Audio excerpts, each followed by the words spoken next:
SSC পরীক্ষা আমরা খুব ভালো মতো কন্ডাক্ট করতে পেরেছি এবং সেই ধারাবাহিকতায় আমরা এইচএসসি পরীক্ষা আজকে থেকে আমাদের শুরু হলো। আমরা মনে করি যেভাবে সম্পন্ন করেছি আগের পরীক্ষাটা এবারও সেভাবে হবে।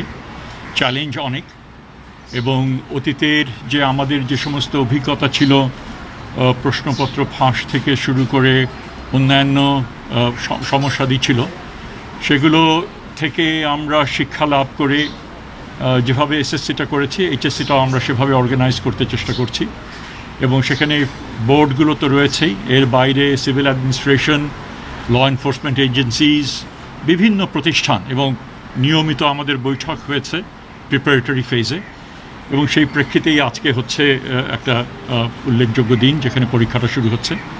আমরা আশা করি যে আমরা এটা সম্পন্ন করতে পারব।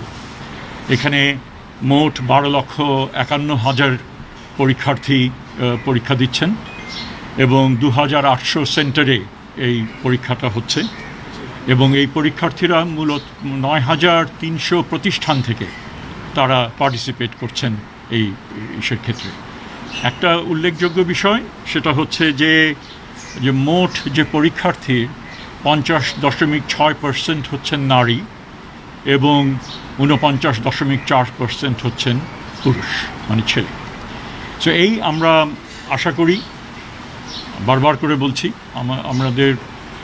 আমাদের জানা মতে আমাদের তেমন ত্রুটি ছিল না, আমরা চেষ্টা করেছি ভালো মতো যেন হয় এবং আমরা আশা করি যে আমরা ভালো মতো এটা সম্পন্ন করতে পারবো এবং দ্রুততম সময়ের মধ্যে রেজাল্ট সেটাও আমরা পাবলিশ করতে পারবো। এখানে যারা আসছেন গাড়ি শহরের মধ্যে দিয়ে, আমাদের শিক্ষা প্রতিষ্ঠানগুলো এমন জায়গায় যে মেইন রাস্তার উপরে অনেকগুলো, সেখানে কিছু সমস্যা তো থাকেই। কাজেই পরীক্ষার্থীরা এবং তাদের পরিবারগুলো যদি আরও আগের থেকে এসে যদি তারা মানে ছাত্রদের এখানে ঢোকানোর ব্যবস্থা করেন, তাদের যারা পরীক্ষার্থী, তাহলে একটা সেটা উপায় হতে পারে।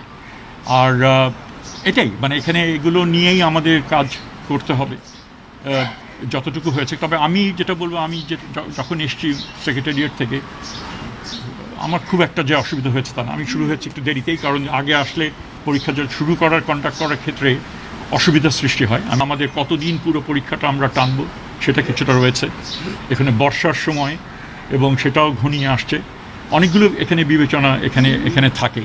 তো সেই পরিপ্রেক্ষিতেই দিনগুলো নির্ধারণ করা হয়েছে। বাট আমি সবসময়ই বলবো যে ইমপ্রুভমেন্টের স্কোপ থাকে এবং এবারের যে অভিজ্ঞতা থেকে অবশ্যই পরবর্তীকালে যে পয়েন্টগুলো আপনারা তুললেন সেগুলো ডেফিনেটলি বিবেচনার মধ্যে সেটা রাখে।